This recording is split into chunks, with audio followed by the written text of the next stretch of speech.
ચાલો આજે Donald Trump, ધાર્મિક શ્રદ્ધા અને વ્હાઇટ હાઉસના સંબંધો પર નજર કરીએ.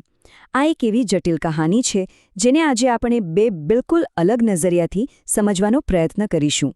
જોઈએ કે આ શક્તિશાળી જોડાણને લોકો કઈ રીતે જુએ છે. તો આજે આપણે શું જોવાના છીએ? આપણે ઓવલ ઓફિસમાં થયેલી એક ખાસ પ્રાર્થનાથી શરૂઆત કરીશું. પછી એ સમયે શું ચાલી રહ્યું હતું એ સમજીશું. ત્યાર પછી એક વિવાદાસ્પદ વિચાર પર વાત કરીશું કે શું આ શૈતાન સાથેનો કરાર હતો. પછી આ રાજકીય જોડાણનું વિશ્લેષણ કરીશું અને અંતે આ બે અલગ અલગ મંતવ્યોનો સારાંશ જોઈશું. આપણી વાતની શરૂઆત થાય છે એક અસાધારણ ઘટનાથી. આ ઘટના તુર્કીના એક અખબાર યેની શફાકમાં છપાઈ હતી અને એમાં ઓવલ ઓફિસની અંદરની એક ખૂબ જ દમદાર ક્ષણને કેદ કરવામાં આવી હતી. જરા કલ્પના કરો એ દૃશ્યની. ઓવલ ઓફિસ છે અને ત્યાં રાષ્ટ્રપતિ ટ્રમ્પ પર ઇવેન્જેલિકલ નેતાઓ હાથ મૂકીને પ્રાર્થના કરી રહ્યા છે. આ એક પરંપરાગત પ્રથા છે જેને લેઇંગ ઓન ઓફ હેન્ડ્સ કહેવાય છે. સામાન્ય રીતે આધ્યાત્મિક શક્તિ, આશીર્વાદ અને માર્ગદર્શન આપવા માટે આ રીતે પ્રાર્થના કરવામાં આવે છે. અને હા, આ કોઈ સામાન્ય ધાર્મિક નેતાઓ નહોતા. એમ સમજો કે આ બેઠકમાં અમેરિકન ઇવેન્જેલિકલ સમુદાયના સૌથી મોટા અને પ્રભાવશાળી ચહેરાઓ હાજર હતા. એમની હાજરી જ એ વાતનો પુરાવો હતી કે ટ્રમ્પ વહીવટીતંત્ર સાથે એમના સંબંધો કેટલા ગાઢ અને મહત્વના હતા. એમાં પણ પાદરી ટોમ મલિન્સની પ્રાર્થના તો ખાસ હતી. તમે જુઓ, એમણે ખાલી રાષ્ટ્રપતિ માટે જ નહીં પણ દૂર લડી રહેલા સૈનિકો માટે પણ ભગવાન પાસે રક્ષણ માંગ્યું. આ શબ્દો એક ક્ષણની ગંભીરતાને બતાવે છે કે માત્ર રાજકીય નહીં પણ ઊંડી આધ્યાત્મિક ચિંતાનો પણ વિષય હતો. પણ આખી વાત એટલી સીધી નથી. આ પ્રાર્થના કયા સમયે થઈ રહી હતી એ સમજવું બહુ જ જરૂરી છે, કારણ કે જેવો સંદર્ભ બદલાય આખી વાતનો અર્થ જ બદલાઈ જાય છે. એક બાજુ વ્હાઇટ હાઉસમાં આટલી ઊંડી શ્રદ્ધાની ક્ષણ ચાલી રહી હતી અને બીજી બાજુ હજારો માઇલ દૂર એક મોટું લશ્કરી ઓપરેશન પણ ચાલી રહ્યું હતું. આ એક જ સમયે પ્રાર્થના અને યુદ્ધ બંનેની વાત છે. અને આ લડાઈની અસર કેટલી ગંભીર હતી. ઈરાની રેડ ક્રેસેન્ટના રિપોર્ટ પ્રમાણે 4000થી પણ વધારે સામાન્ય લોકોના મકાનોને નુકસાન થયું હતું.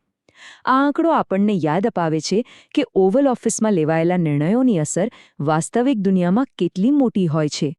તો અહીં એક મોટો સવાલ ઊભો થાય છે. ઓવલ ઓફિસમાં જે થયું એ શું શ્રદ્ધાનો સાચો પડઘો હતો કે પછી મુશ્કેલ સમયમાં પોતાનું સમર્થન બતાવવાની એક રાજકીય ચાલ હતી? ચાલો હવે બીજા સોર્સ પર નજર કરીએ અને જોઈએ કે એ આ વિશે શું કહે છે. હવે આપણે સિક્કાની બીજી બાજુ જોઈએ. ધ ગાર્ડિયનનો એક લેખ છે જે આ સંબંધને બિલકુલ અલગ જ રંગમાં અને કહી શકાય કે થોડા વિવાદાસ્પદ દૃષ્ટિકોણથી જુએ છે. ધ ગાર્ડિયન આ જોડાણ માટે શૈતાન સાથેનો કરાર જો ભારે શબ્દ વાપરે છે. એમનો તર્ક શું છે કે ઇવેન્જેલિકલ નેતાઓએ એવા લીડરને સપોર્ટ કર્યો જે કદાચ એમના નૈતિક મૂલ્યો સાથે મેળ નહોતો ખાતો. કેમ?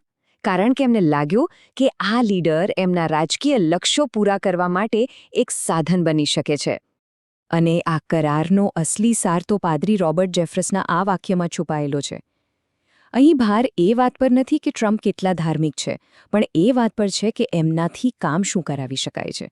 મતલબ કે એમને એમની શ્રદ્ધા માટે નહીં પણ એમના રાજકીય પરિણામો આપવાની ક્ષમતા માટે પસંદ કરવામાં આવ્યા હતા. તો હવે સ્પષ્ટ છે, આપણી પાસે એક જ સંબંધની બે સાવ અલગ અલગ વાર્તાઓ છે. ચાલો આ બંનેને બાજુ-બાજુમાં મૂકીને જોઈએ કે એમના દૃષ્ટિકોણમાં કેટલો મોટો તફાવત છે. તફાવત એકદમ સાફ છે. એક તરફ જે સમર્થકો છે એમના માટે આ એક આધ્યાત્મિક જોડાણ છે, શ્રદ્ધાની સાચી અભિવ્યક્તિ છે. પણ બીજી બાજુ જે વિવેચકો છે એમના માટે આ એક રાજકીય સોદો છે, જ્યાં સિદ્ધાંતો સાથે બાંધછોડ કરીને રાજકીય ફાયદો લેવામાં આવ્યો છે. ચાલો તો હવે આખી ચર્ચાને સમાપન તરફ લઈ જઈએ અને બંને દૃષ્ટિકોણમાંથી જે મુખ્ય મુદ્દાઓ બહાર આવે છે એને એકવાર ફરીથી જોઈ લઈએ. તો અહીંયા આપણે જોઈ શકીએ છીએ કે એક જ ઘટનાને કેટલા અલગ અલગ દૃષ્ટિકોણથી રજૂ કરી શકાય. યેની શફાક માટે આ શ્રદ્ધા અને નિષ્ઠાની ક્ષણ હતી, જ્યારે ધ ગાર્ડિયન માટે આ શુદ્ધ રાજકીય ગણતરીનો મામલો હતો. કદાચ સાચી હકીકત આ બંનેની વચ્ચે ક્યાંક છુપાયેલી હોય. અને આ આખી વાત આપણને એક બહુ મોટા અને મૂળભૂત સવાલ પર લાવીને ઊભી રાખે છે. કોઈ વ્યક્તિના જાહેર જીવનમાં એની અંગત શ્રદ્ધા ક્યાં પૂરી થાય છે અને રાજકીય સત્તાની રમત ક્યાંથી શરૂ થાય છે? આ એક એવો સવાલ છે જેનો જવાબ શોધવો કદાચ હંમેશા મુશ્કેલ રહેશે.